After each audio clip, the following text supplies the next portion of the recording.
Guys আসসালামু আলাইকুম। আমি আজকে আব্দুল সুবহান ভাই দাদার বাসায় আসবো।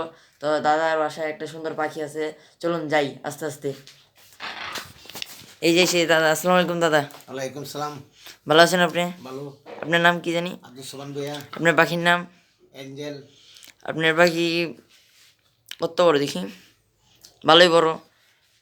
আপনার পাখি কি খায়? পাখি সূর্যমুখী ফুলের বিচি, কিশমিশ। এটা কে? আপেল নাতি। নাতির নাম কি? আলসাবি ভুঁইয়া। তুমি উপরে বসো। বাড়িটা তো অনেক সুন্দর। পাখি কামড় দেয় না।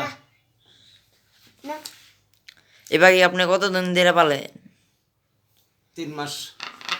হ্যাঁ। পাখিটা কি ছোট থেকে আনছেন? হ্যাঁ, ছোট পিচ্ছি বাচ্চা ছিল। আচ্ছা, এটার দাম কত বলেন তো একটু? 2,20,000। আপনি বললেন তো কত? আহ, আপনি পুরাটাই পোষ মানছে আপনার? জি। কথা বলতে পারে? বলতে পারে।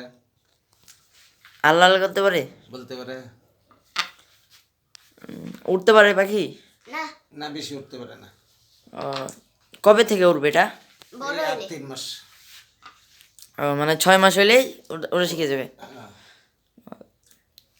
আচ্ছা, এখানে পাখির খাবারগুলো আছে, খাবারটি দিই।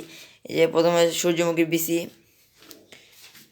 তারপরে এখানে আছে হচ্ছে হলো গম, ভুট্টা, তারপরে ছোলা বুট এগুলা।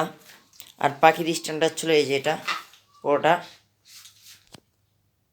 স্ট্যান্ড। আবার যাই দাদার এখানে। তো এটা কি সব আপনিই কিনছেন আপনার টাকা দিয়া? জি। তাহলে আজকের মতো বিদায় নেই সবার কাছ থেকে। আচ্ছা। আসসালামু আলাইকুম। ওয়ালাইকুম সালাম।